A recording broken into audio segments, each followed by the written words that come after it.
Boa noite, seja muito bem-vindo ao canal Histórias para Dormir. Já está tudo pronto para se aconchegar? Pegue seu travesseiro, ajeite seu cobertor, feche os olhos bem devagar. Aqui em Histórias para Dormir, não vamos apenas contar histórias. Vamos viajar juntos pelo mundo dos sonhos, onde a imaginação é livre para voar. Então, respire fundo, relaxe o corpo e deixe sua mente se encher de calma e magia. Antes de começarmos, se você gostar dessa viagem, não esqueça de curtir, compartilhar com quem você ama e se inscrever para não perder nenhuma história nova. Agora, vamos começar nossa aventura para um sono gostoso e tranquilo. Boa noite e bons sonhos. Bagdá, Iraque. Cenário de tantos conflitos nos últimos anos. Ditadores, invasões estrangeiras, guerra civil.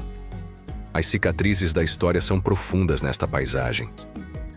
Com uma população de cerca de 8 milhões de pessoas, é a quarta maior cidade do Oriente Médio.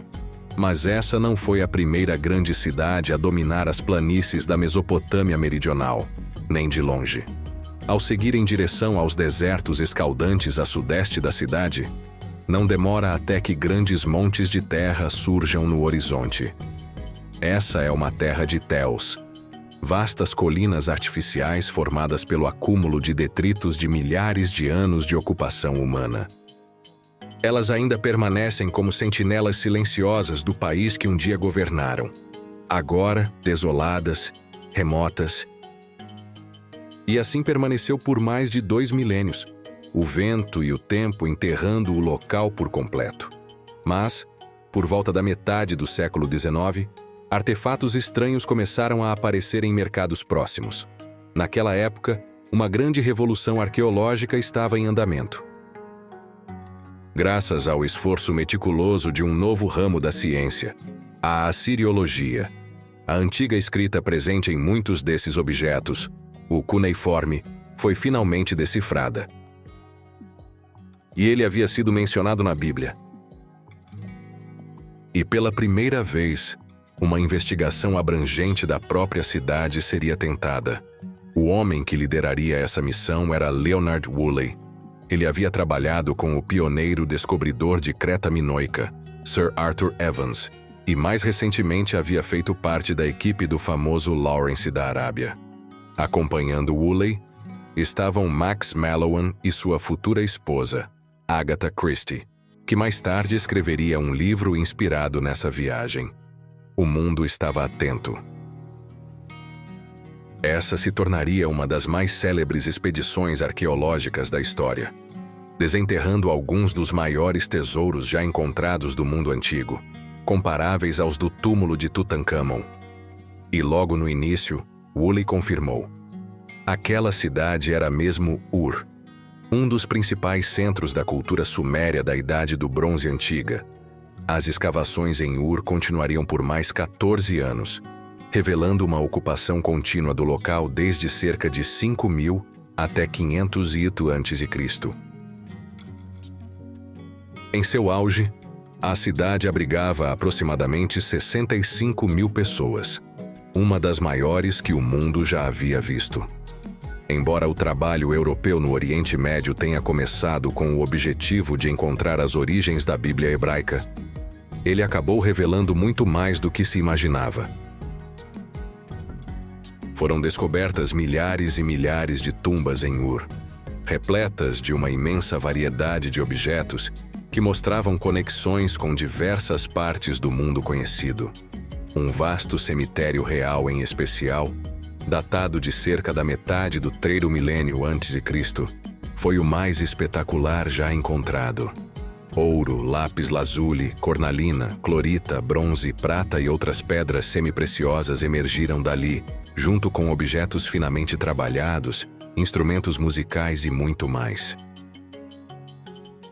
Um mundo muito mais antigo que a própria Bíblia foi então desvelado, o auge da civilização suméria. Woolley e aqueles que continuaram seu trabalho conseguiram reconstruir um relato impressionante sobre a riqueza e o prestígio da antiguidade. Em menos de 1000 anos, Os sumérios estabeleceram os primeiros verdadeiros centros urbanos da humanidade. Num ambiente completamente desprovido de recursos naturais, os sumérios transformaram radicalmente as técnicas de agricultura e irrigação. Mas talvez a invenção mais famosa dos sumérios tenha sido o desenvolvimento de um sistema complexo de escrita. Porém, apenas alguns séculos após a época da rainha Puabi, por volta do século 24 a.C., essa prosperidade já começava a chegar ao fim. Desde seus primórdios, a civilização foi profundamente elitista. Longe de todos se beneficiarem do esplendor das primeiras cidades, na verdade, a maioria das pessoas não se beneficiava em nada. E por volta de 2400 a.C., o mundo da antiga Suméria chegou ao seu ponto de ruptura. Textos descobertos em cidades-estados sumérias como Lagash indicam que havia um enorme abismo entre os ricos, muitas vezes pertencentes à classe sacerdotal hereditária, e o povo comum empobrecido. A maioria destes últimos estava tão atolada em dívidas que precisava vender os próprios filhos como escravos para tentar quitá-las. Embora menos documentado, acredita-se que situações semelhantes prevaleciam também nas outras cidades-estado.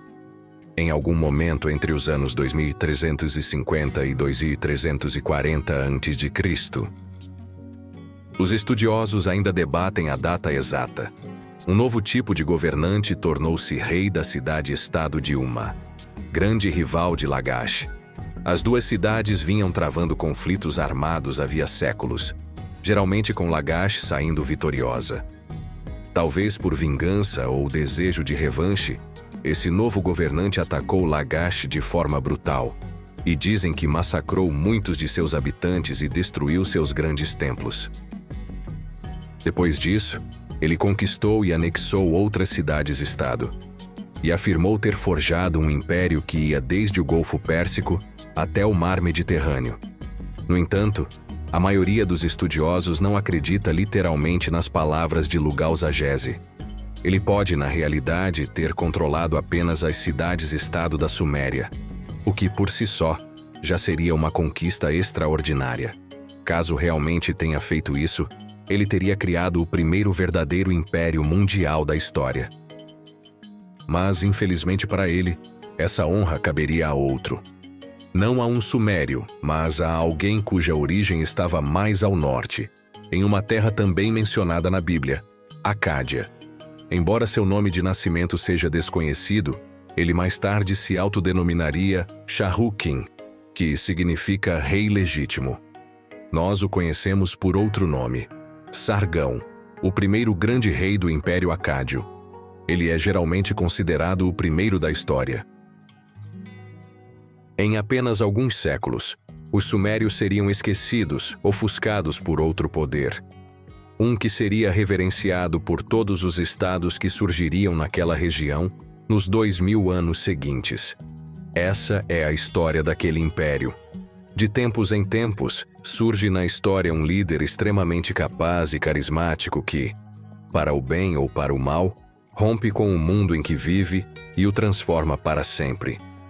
Seja Ciro, o Grande da Pérsia no século 6 a.C., Alexandre, o Grande dos gregos, ou Júlio César 3 séculos depois. A longa história da antiguidade teve sua cota desses grandes personagens. Mas mais de 1000 anos antes, no século 24 a.C., surgiu o primeiro de todos eles, Sargão de Acádia. Ele se tornaria o governante mais poderoso que o mundo já havia visto até então.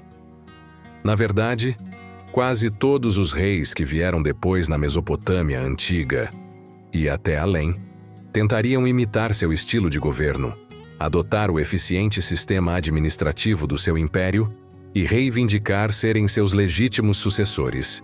Sargão foi considerado, por aqueles que vieram depois, o modelo ideal de governante, o exemplo máximo do que um homem poderia e deveria ser.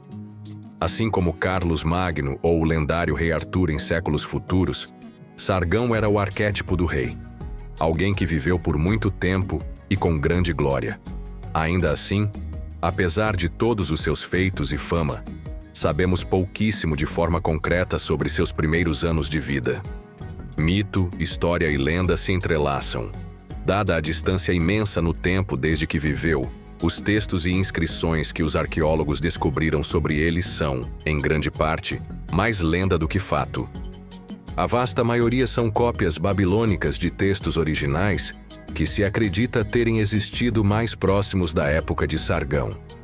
Esses registros são às vezes chamados de as primeiras histórias escritas, compiladas durante a época de Hammurabi, aquele que redigiu o primeiro código de leis conhecido, na era da Babilônia Antiga. Essas tábuas de argila são cópias de inscrições reais que teriam sido gravadas em monumentos aproximadamente 500 anos antes. Embora um punhado de monumentos originais também tenha sobrevivido, foram tomados como espólios e levados para Elam por um rei vitorioso no século XII a.C., onde mais tarde, arqueólogos franceses os encontraram. Uma das cópias mais completas, feita na época de Hammurabi, e que muitos acreditam ter sido encomendada pelo próprio Sargão, descreve as origens humildes do futuro rei. Ele afirma ser filho de uma sacerdotisa e que seu pai seria desconhecido. Sem condições de criá-lo, sua mãe o colocou em um cesto de junco coberto e o deixou flutuar rio abaixo, onde ele foi encontrado por um tirador de água chamado Aki, que o criou como se fosse seu próprio filho. É uma história que tem muitos paralelos com a biografia de Moisés, tal como é contada na Bíblia hebraica, acrescentando-se à lista de mitos como o dilúvio e o jardim do Éden, conceitos que também têm raízes nas tradições sumérias. Embora não conte diretamente a história do seu nascimento, um outro documento conhecido como a Lista Real Suméria, compilado alguns séculos após a morte de Sargão, também enfatiza suas origens humildes, afirmando que ele era filho de um jardineiro. Eventualmente, ainda no início de sua trajetória, Sargão se tornou o copeiro de um homem chamado Ur-Zababá, governante da cidade-estado de Kish, uma importante cidade suméria do norte. Kish se situava rio acima em relação às grandes cidades fortificadas do sul, e existia numa época de intensa gestão dos cursos fluviais. Em certos momentos da sua história, Kish parece ter sido capaz de controlar o fluxo de água e, com isso, chantagear as cidades situadas a jusante. Claro que, ao contrário de seu líder Ur-Zababá, Sargão era um acádio, um povo falante de uma língua semítica oriental que habitava as regiões ao norte da Suméria, conhecidas como Acádia. Mas sobre os acádios em si, sabe-se muito pouco antes do reinado de Sargão. A maioria dos estudiosos acredita que eles viveram lado a lado com os sumérios em muitas cidades, sendo profundamente influenciados por sua cultura e religião. Hoje, a cultura e o idioma sumérios seguem sem raízes definidas, embora já estivessem plenamente desenvolvidos por volta do quarto milênio antes de Cristo, em grandes centros como Uruk e Eredu, este último sendo, segundo a mitologia suméria, o lugar onde os deuses modelaram o primeiro ser humano a partir do barro. Já os acádios teriam surgido com a chamada segunda fase de urbanização, ocorrida na metade do terceiro milênio antes de Cristo, na região da Síria e da Mesopotâmia setentrional. Nessa época, floresciam cidades enormes como Ebla, bem como culturas de origem mais nômade, como os cananeus e os amoritas, que viviam nos limites externos do mundo sumério. Porém, no tempo de Sargão, os acádios já pareciam compartilhar os mesmos deuses que os sumérios, vivendo em grande parte da mesma forma. Ainda assim, devido à sua origem linguística, Sargão, ou ao menos seus ancestrais, vinham de fora. Não está claro se ele veio das montanhas ou do deserto, mas foi ele quem ficou conhecido por fundar uma nova cidade, não muito longe de Kish. Ele a chamou de Aguarde, ou Agade. A existência de Agade nunca foi posta em dúvida, pois aparece registrada em diversos documentos da época e dos séculos seguintes. Porém, até hoje, essa grande cidade nunca foi encontrada. Sabemos de forma aproximada onde ela estava localizada, próxima a Susa, na borda sul da Suméria, na região mais baixa da Mesopotâmia. Era uma área com baixo potencial agrícola, mas com excelente acesso aos diferentes povos que a cercavam, povos e culturas que Sargão e seus descendentes integrariam ao seu império, expandindo significativamente os horizontes da Mesopotâmia. Sem nenhuma evidência arqueológica para se apoiar, a cidade de Sargão permanece obscura. Talvez ele realmente tenha fundado a cidade por conta própria. Afinal, dizem que reinou por um tempo absurdamente longo. Alguns estudiosos, no entanto, sugerem que o culto à sua personalidade tenha se tornado tão forte que muitos dos feitos de seus sucessores acabaram sendo atribuídos a ele, como sabemos que também aconteceu com os anteriores. Para esses, Sargão é frequentemente visto como o início de uma nova dinastia, uma ruptura com o passado. Mas, na verdade, ele pode ter herdado conceitos antigos, dando continuidade ao desenvolvimento da realeza, pois este era o tempo dos chamados Lugal, chefes locais e senhores da guerra que governavam mais pela força e carisma pessoal do que por um direito divino. E se não fosse por um desses reis sumérios, Sargão talvez nunca tivesse se tornado alguém notável. Justo quando ele iniciava sua carreira em Kish, o rei da cidade de Uma, chamado Lugal-Zagazi, transferiu sua capital para a grandiosa cidade de Uruk, tomando Ur no caminho e expandindo seu domínio por toda a Mesopotâmia meridional. Sargão costuma ser creditado por muitos primeiros feitos na história, como o primeiro exército permanente ou o primeiro império territorial. Mas, na verdade, Lugal-Zagazi pode ter sido o verdadeiro pioneiro. Segundo as evidências arqueológicas e os arquivos das cidades-estado, foi ele quem primeiro governou do mar inferior ao superior, com autoridade sobre 50 governadores, colocando fim à independência da Suméria. E uma das cidades que ele anexou foi justamente Kish. Diante desse crescimento militarista dos reis sumérios, não surpreende que Sargão tenha resolvido tentar também. Para isso, bastava cortar a cabeça da serpente para lançar sua própria jogada pelo poder. Mas era uma serpente cheia de inimigos. Embora os detalhes sejam obscuros, sabe-se que, pouco depois de Lugal-Zagazi conquistar Kish, Sargão, com um grupo fiel de seguidores, marchou diretamente sobre Uruk. Sargão, rei de Acádia, oficial de Ishtar, rei do universo, ungido de An, rei da terra, governador de Enlil. Destruiu sua fortaleza e capturou Lugal-Zagazi, rei de Uruk, levando-o ao portão de Enlil. Diferente dos relatos vagos sobre seus primeiros anos, o reinado de Sargão como rei e as ações de seu novo governo são relativamente bem documentados, muito mais do que o de outros reis da época. E embora os registros façam parecer que Sargão conquistou tudo com facilidade, manter o controle sobre tantos territórios, especialmente sobre as orgulhosas cidades da Suméria, se mostrou uma tarefa desafiadora. A maioria das cidades-estado que ele dizia governar, eventualmente se rebelou contra ele.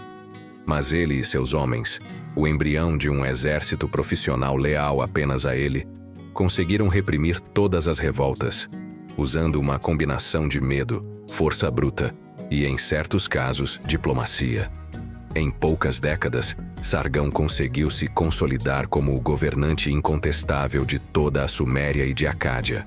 Além disso, reorganizou e reformou diversos aspectos das sociedades que passou a governar. Sargão, rei de Acádia, derrotou Ur em batalha, arrasou a cidade e destruiu sua fortaleza. Feriu seu território e também a cidade de Lagash até o mar. Venceu a cidade de Uma e destruiu sua fortaleza. Nos 2 milênios seguintes, reis da Babilônia continuaram a usar o título de Rei de Acádia, até mesmo durante o período persa. O rei acádio se tornou o próprio símbolo do império, o modelo eterno do que significava ser um verdadeiro soberano. Lugal-Zagazi, por sua vez, foi esquecido.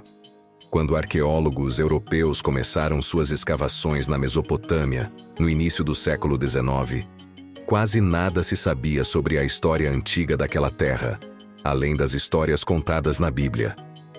As cidades de tijolos de barro haviam morrido havia milênios.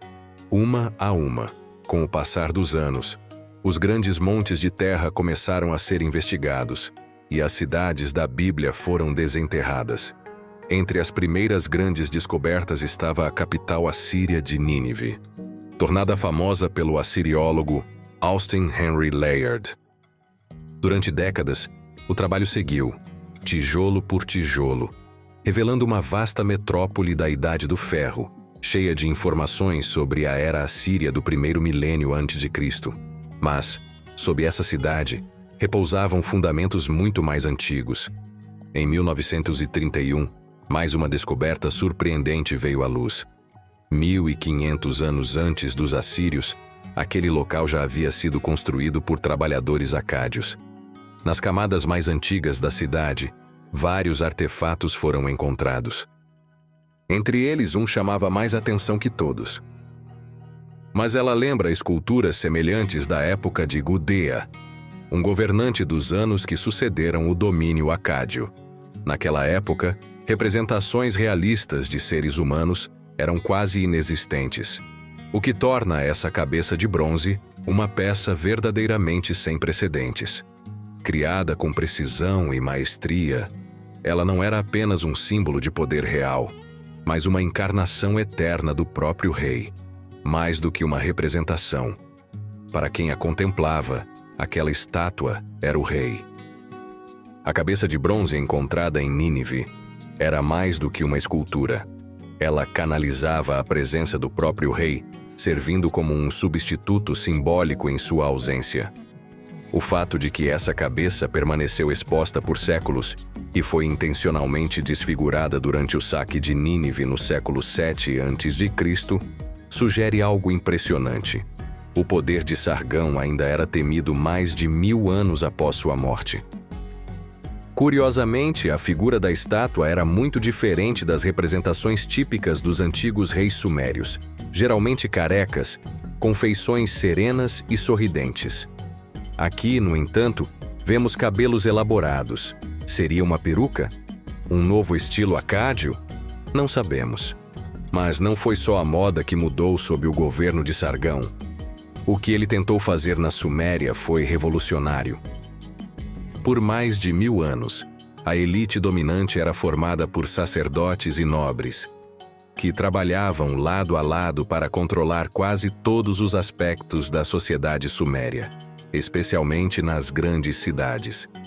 Em muitos casos, famílias hereditárias controlavam os templos, os cultos e os recursos das cidades, um poder consolidado, sagrado e praticamente intocável. Mas, com a chegada de Sargão, essa estrutura foi quebrada. Ele retirou o poder do sacerdócio e das famílias nobres e o transferiu para governadores acádios de sua confiança, leais apenas a ele. Esses novos governantes passaram a controlar as grandes propriedades agrícolas e os templos, mantendo para si a maior parte das colheitas e das riquezas geradas. Com isso, passaram a ter um interesse direto no sucesso do novo império. Era uma troca clara, lealdade em troca de riqueza. Essa transição enfraqueceu, ou até destruiu, o antigo poder da elite religiosa, cuja principal fonte de renda vinha justamente dessas terras. Ainda que em alguns casos o governo acádio tenha oferecido compensações, as propriedades eram tomadas à força, e quem se recusava a aceitar a nova ordem sofria graves consequências. Além das terras, Sargão também passou a nomear seus aliados como administradores dos principais templos e instituições religiosas das cidades. Em um caso notável, ele nomeou sua própria filha, que passou a ser chamada de Enheduanna, como suma sacerdotisa do grande templo do deus Luanana, na cidade de Ur. Isso não só permitiu que ela supervisionasse os enormes recursos do templo, mas também fortaleceu a imagem do rei como um líder abençoado pelos deuses. Com a Suméria sob controle, Sargão olhou para além de suas fronteiras. Ele afirmava ter conquistado terras que iam desde os territórios ocidentais de Elam, no atual sudoeste do Irã, até as costas do Mediterrâneo Oriental. Isso lhe deu controle direto sobre rotas comerciais riquíssimas e acesso a outras ainda mais distantes. Povos diversos, de culturas e idiomas diferentes e que adoravam deuses distintos, foram pela primeira vez reunidos sob um único governo. Muitos dos locais que Sargão conquistou não deixaram registros próprios. Mas um deles, sim, descoberta por arqueólogos italianos na década de 1960, a cidade de Ebla revelou um dos maiores arquivos de tabuletas cuneiformes já encontrados. E entre as ruínas, havia um nível de destruição que coincidia com os relatos acádios, confirmando que Sargão realmente esteve ali. Sargão talvez tenha aparecido brevemente nos registros da cidade de Ebla, antes mesmo de sua destruição. Mencionado como rei de Kish ou pai do rei de Kish, já que havia colocado seu filho para governar ali. Ebla, uma das grandes cidades da Idade do Bronze, foi essencial na urbanização da região da Síria durante o terceiro milênio antes de Cristo. Mas agora, havia se tornado apenas mais uma cidade provincial sob domínio acádio. Durante séculos, a Suméria, com suas cidades milenares, templos antigos e complexas redes de irrigação, foi considerada o coração da civilização. Mas Sargão mudou isso. Ele transferiu o centro do poder para o norte, fundando uma nova capital às margens do rio Eufrates, Akkad. Ali ele construiu palácios suntuosos, templos dedicados aos seus deuses protetores, principalmente a deusa Ishtar, e fez da cidade o seu novo lar e centro de comando. E foi a partir de Akkad que Sargão passou a governar seu vasto império. Para manter essa gigantesca máquina em funcionamento, Sargão recorreu a algo novo e engenhoso para a época: a propaganda política. Pela primeira vez na história registrada, um rei passou a divulgar os números exatos de inimigos mortos em campanha, e ainda jurava pela veracidade desses dados, algo inédito e chocante para o seu tempo. Com isso, criou um culto à sua personalidade, revestido de medo e admiração, projetando uma imagem de um rei invencível e escolhido pelos deuses. Um dos primeiros decretos de Sargão foi tornar o acádio a língua oficial do império para todos os assuntos administrativos. Talvez o objetivo fosse unificar as diferentes regiões conquistadas, onde se falavam diversas línguas, como o sumeriano, o elamita, o urriano e vários dialetos semitas ocidentais. Mas o sumeriano não foi abandonado. Ainda era estudado e usado nas escolas de escribas. Porém, com o passar do tempo e com a instalação de grandes populações acádias na Suméria, o sumeriano acabou sendo gradualmente substituído e, embora tenha sobrevivido por milênios em registros, deixou de ser falado no dia a dia. Além de ser o novo centro político do império, Akkad tornou-se também o centro comercial. Barcos vindos de Dilmun, hoje Bahrein, e Magan, atual Omã, aportavam em seus portos carregados de riquezas. Caravanas traziam produtos de Anatólia, Elam, Arábia e do Levante. Comerciantes de várias terras se instalavam ali, criando um novo mundo de possibilidades. E não foram só os acádios que se beneficiaram. Registros sumérios mostram que seus horizontes se expandiram como nunca antes. Agora, não eram mais meros intermediários, mas tinham acesso direto a regiões distantes, como o outro lado do mundo conhecido. Por volta de 2500 a.C., um sistema comercial global já florescia, alimentado por comerciantes independentes que, raramente, faziam a jornada completa de leste a oeste.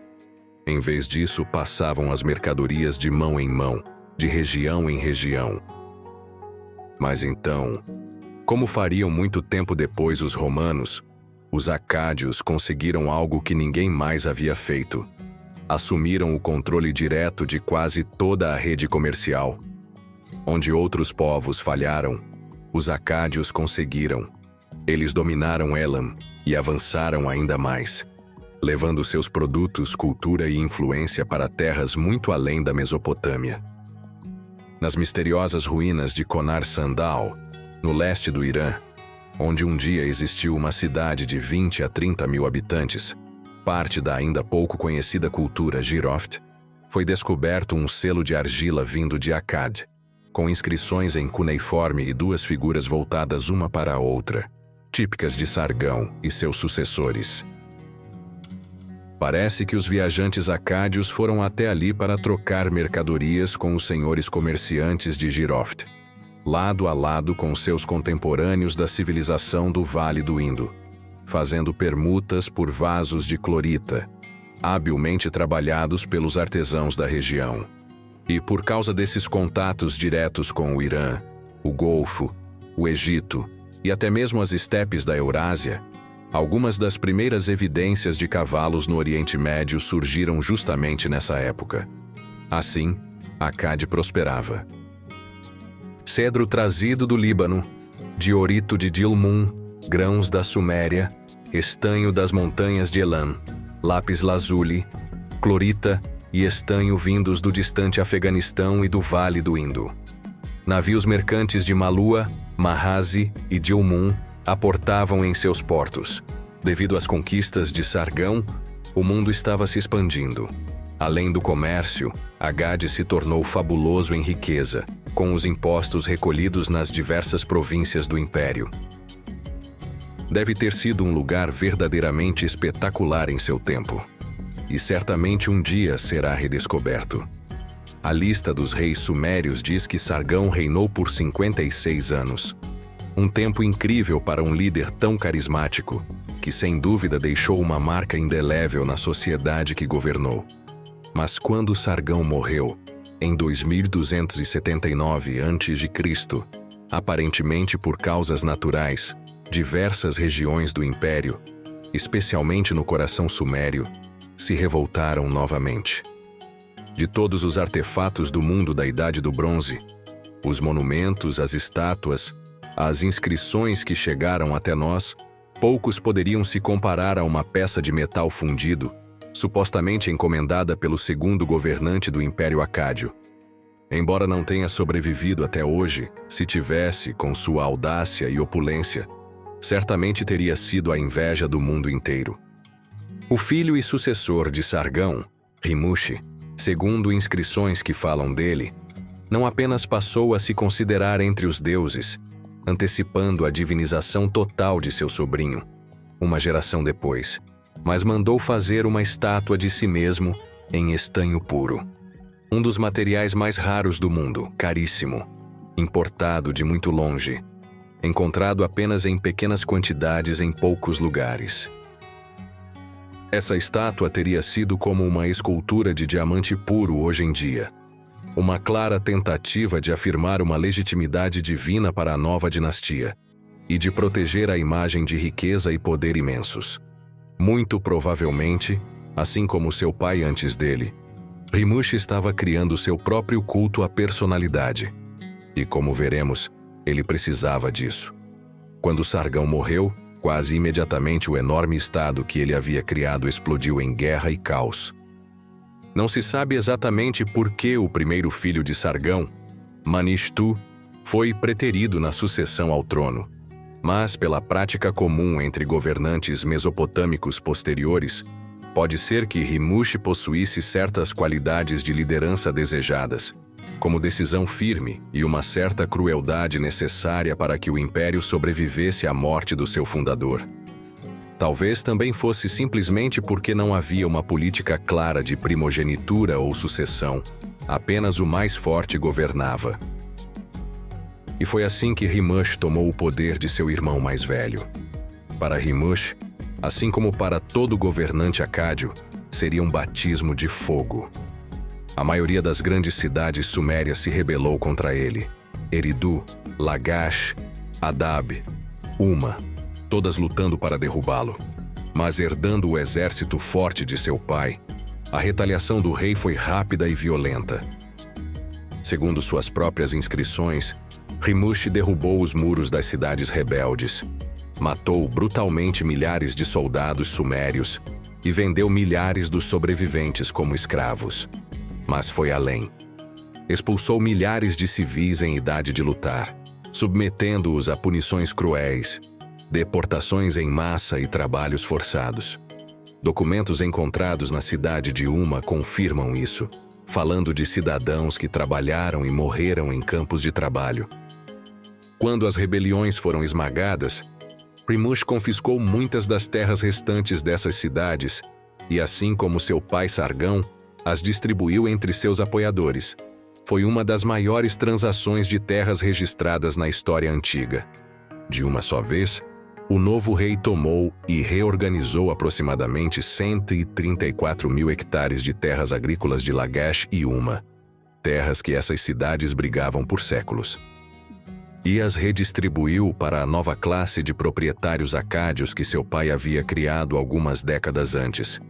Uma elite de amigos e aliados, prontos para romper com a antiga ordem e tradição para beneficiar a si mesmos e suas famílias. Essa cultura de nepotismo foi extremamente significativa, porque significava que a elite e os sacerdotes dos templos dessas cidades, após talvez milhares de anos, perderam todas as reivindicações às suas terras ancestrais.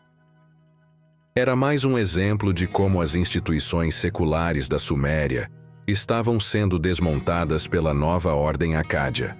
Os sacerdotes, que antes eram considerados indicados pelos deuses, agora estavam sendo rebaixados. Ainda assim, as revoltas continuaram por todo o reinado de Rimush, em várias partes de Akkad, inclusive no sul. Uma delas aconteceu na cidade de Kazulu, às margens do rio Eufrates, que já havia se revoltado contra Sargão anos antes. E muitos de seus habitantes foram massacrados. Os relatos da época dizem que Kazulu não teve sorte melhor sob Rimush, cujo exército esmagou brutalmente qualquer resistência. Textos acádios afirmam que 12 mil soldados rebeldes foram mortos e outros 5 mil vendidos como escravos. Os muros de Kazulu foram demolidos. Relatos semelhantes foram dados também para campanhas no Elam, uma região igualmente antiga e conhecida por suas cidades. Além dos milhares que foram massacrados, inscrições em vários objetos detalham as grandes quantidades de despojos trazidos para Agade e para a cidade de Nippur, o centro da religião mesopotâmica. No final do seu reinado, o sucesso impiedoso de Rimush em derrotar seus inimigos claramente subiu à sua cabeça. Ele começou a pensar em si mesmo, menos como um homem e mais como um deus. Mas, como todos os mortais, logo teria sua queda. Depois de apenas 9 anos governando, Rimush foi morto por assassinos dentro de sua própria corte. Dizem que ele não foi assassinado com punhais ou veneno, mas estrangulado com selos cilíndricos numa sala escondida. Os textos encontrados até agora não revelam quem mandou matar o rei, mas sendo um governante tão brutal, inimigos não lhe faltavam. A hipótese mais provável é que os assassinos agiram sob ordens de seu irmão mais velho, Manishtu, que rapidamente assumiu o trono, herdando as muitas guerras que Rimush havia iniciado. Cerca de 4.260 anos atrás, 964 homens sentaram-se para um banquete na terra de Akkad. Grandes pedaços de carne de cordeiro e porco assados na brasa, pão, azeitonas, legumes e, claro, imensas quantidades de cerveja foram servidos. Mas nem tudo estava bem. 49 testemunhas observavam atentamente o evento, prontas para intervir, se necessário. Sem dúvida, aqueles 964 homens estavam abrindo mão de suas terras, em troca de apenas 2 colheitas. Os observadores podem até ter sido os próprios homens que receberiam essas terras. A segunda geração de uma nova elite. Homens em busca do patrocínio do rei, invadindo as propriedades dos antigos proprietários do reino. Essa cena, registrada em tábuas de argila durante o reinado do terceiro rei acádio, Manishtu, era bastante comum. Assim como seus 2 predecessores, esse novo rei buscava expandir seu poder e sua riqueza, às custas das instituições locais.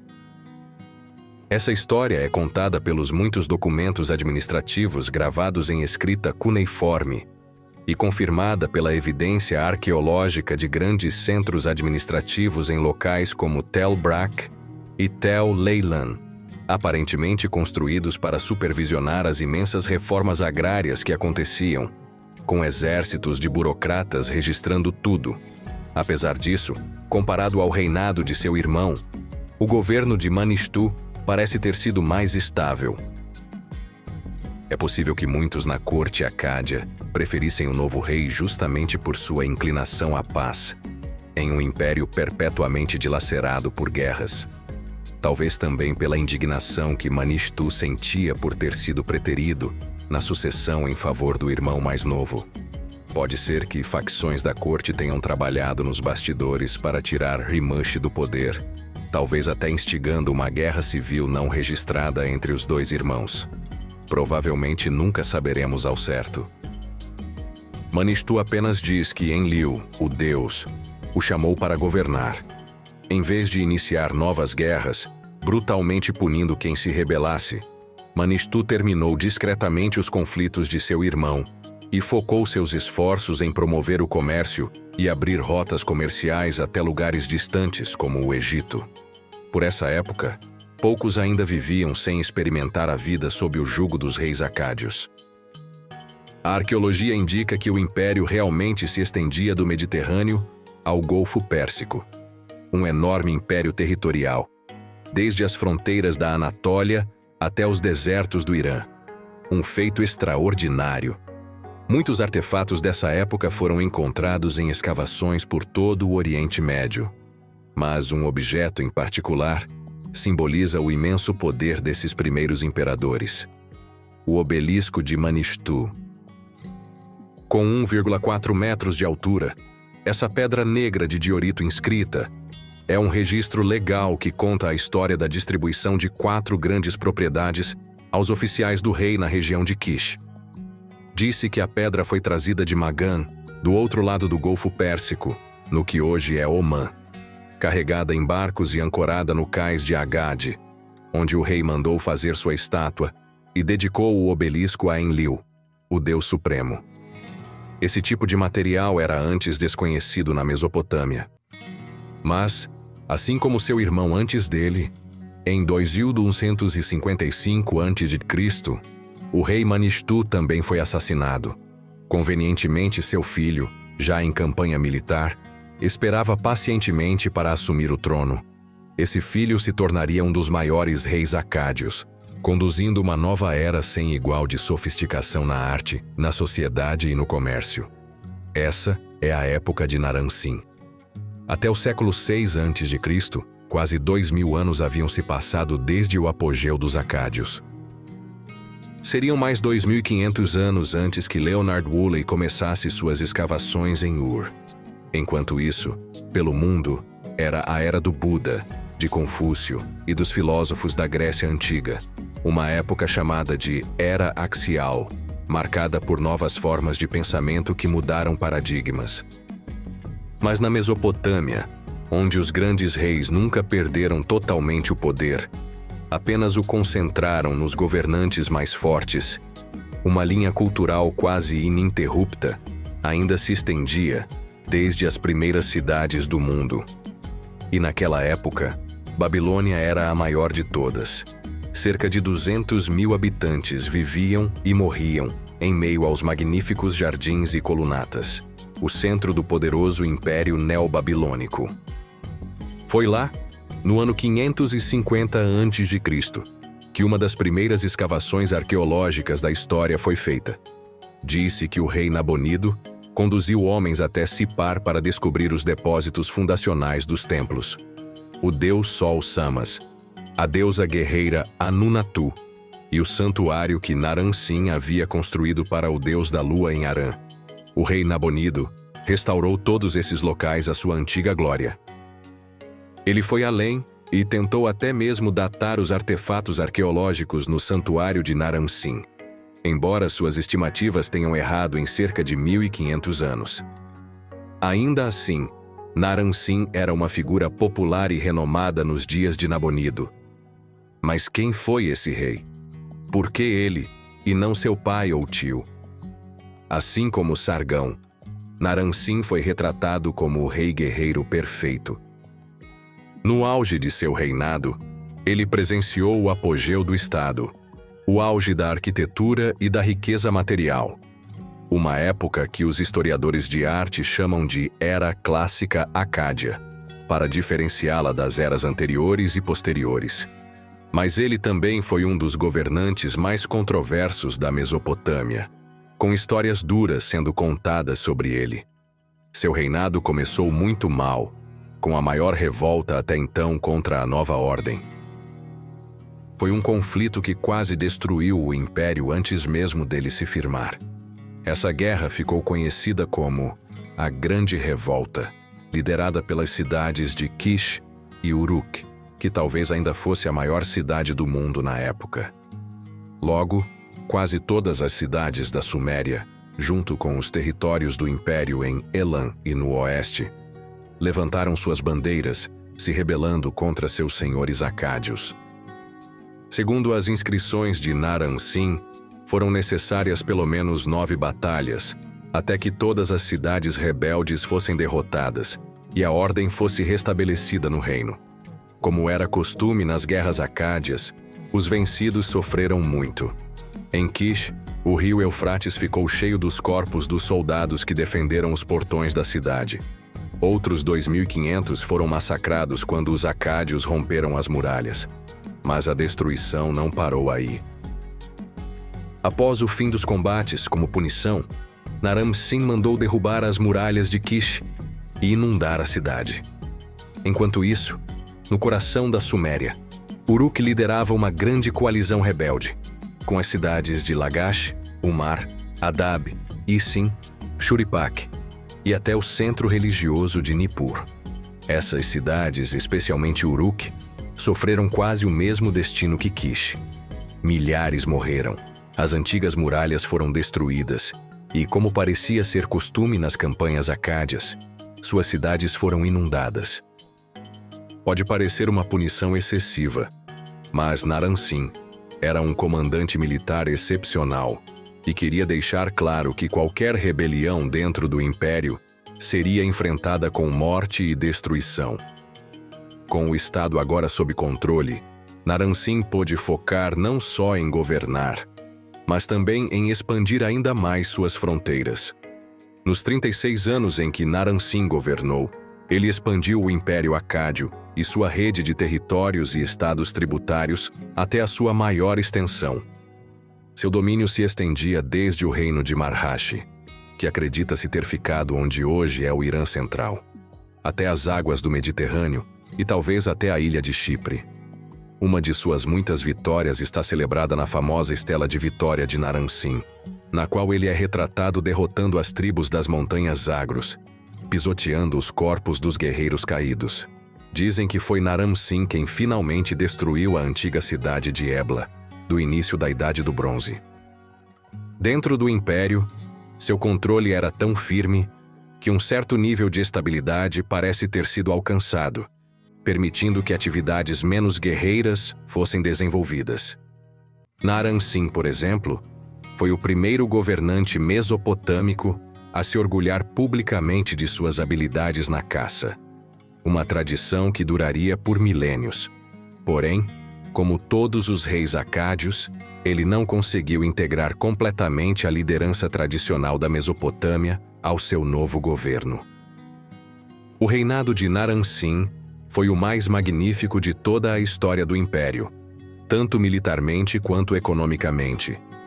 É a partir dos registros de suas campanhas estrangeiras e dos grandes monumentos erigidos, como sua Estela de Vitória, que Naram-Sin é lembrado principalmente como um rei guerreiro feroz. Mas ele também foi um grande construtor. Além do santuário em Harã, ele renovou completamente o mais famoso e sagrado templo da antiga Mesopotâmia, o Ekur, em Nippur, dedicado ao deus Enlil. A construção desse templo foi a grande obra de seu reinado. Quando concluído, Deveria ser uma visão imensa e magnífica, uma das mais ornamentadas já construídas. Documentos encontrados nessa cidade detalham muito da sua construção, desde as atividades até a quantidade enorme de metais preciosos e o número de trabalhadores envolvidos em sua renovação. Supervisionado pelo príncipe herdeiro Shaka-li-Shari, um texto registra que, além de centenas de trabalhadores comuns, havia pelo menos 77 trabalhadores especializados em madeira, 86 ourives, 10 escultores, 54 carpinteiros e vários outros grupos de artesãos trazidos de todo o império. Por essa época, poucos, se é que alguém, ainda vivia para lembrar de um tempo antes do domínio acádio. Naram-Sin dominava também a religião, talvez aprendendo com a queda de seus predecessores, que foram vistos apenas como mortais. Ele teve outras ideias. Buscando um monopólio total sobre a religião, ele fez suas filhas se tornarem sacerdotisas em vários templos por toda a Suméria, estabelecendo assim vínculos íntimos com os centros religiosos. Mas Naram-Sin não adorava só os outros deuses e deusas. Ele acreditava que ele próprio era um deus. Em uma inscrição encontrada num monumento nas ruínas de um templo, o grande rei quis que o mundo soubesse o seguinte: Naram-Sin, o poderoso rei de Agade, quando os 4 cantos da terra se uniram para atacá-lo, foi vitorioso em 9 batalhas num único ano, graças ao amor da deusa Ishtar. Ele capturou os reis que haviam se levantado contra ele, e por ter defendido sua cidade em momentos de crise, o povo pediu que ele fosse o deus da cidade de Agade. Assim, junto com Ishtar em Iana, Enlil em Nippur, Dagan em Tutul, Nihursag em Queshe, Enki em Eredu, Sin em Ur, Shamash em Sipar, Nergal em Kutá, construíram um templo dedicado a Naram-Sin em Agade. Mas, diferente de Sargão, Naram-Sin foi especialmente impopular nas gerações seguintes.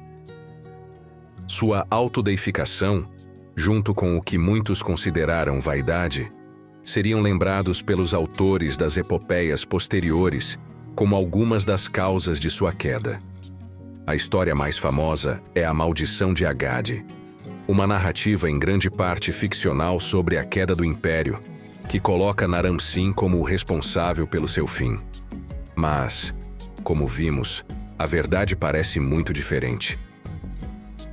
Apesar de se considerar divino, após 36 anos no trono da Acádia, Naram-Sin morreu, como todo mortal, por causas naturais, não em batalha, nem pela lâmina de um assassino, mas simplesmente pela velhice. Mas logo tudo no império mudaria.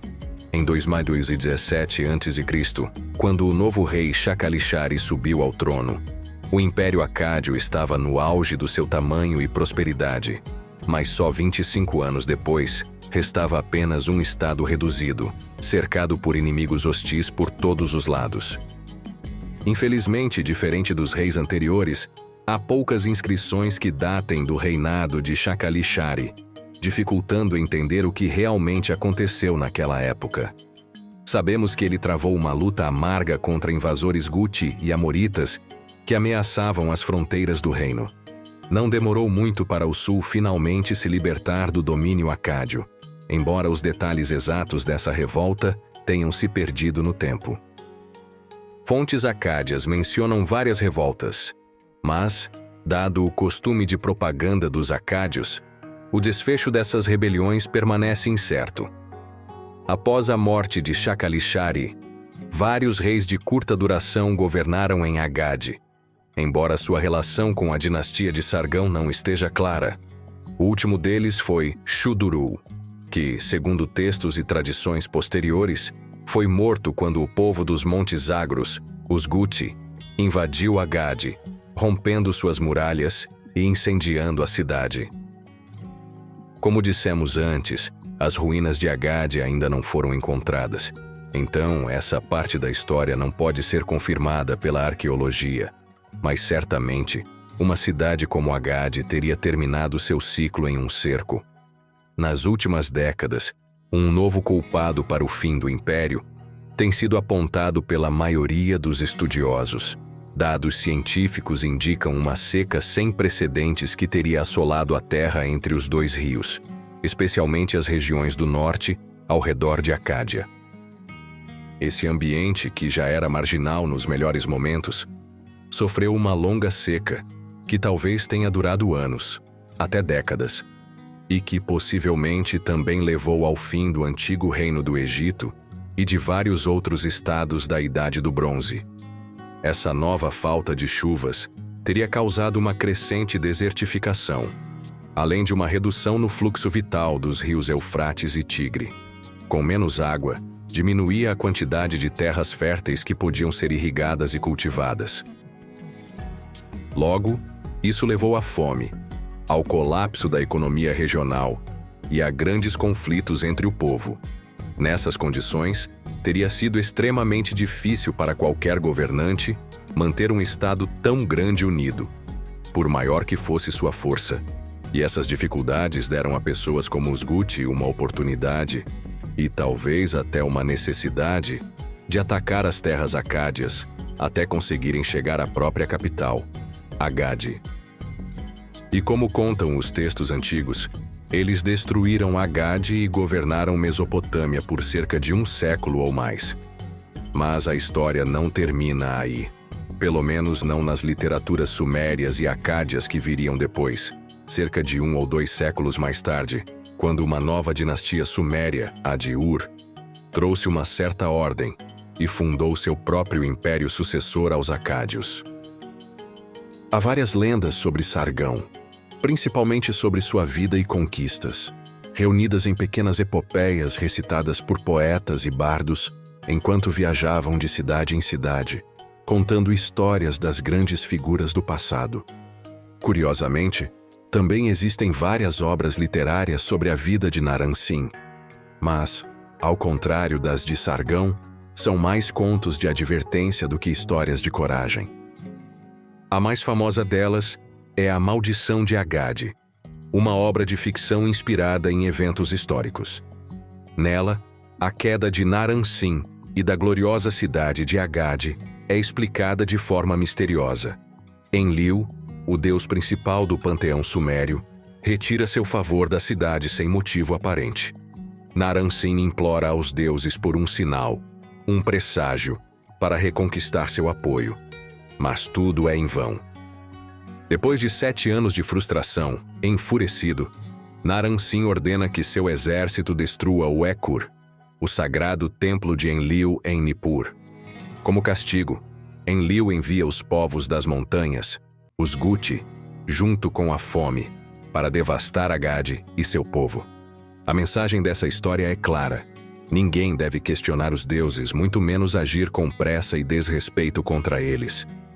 Mas achados arqueológicos e vários textos do reinado de Naram-Sin discordam bastante do que é contado na Maldição de Agade.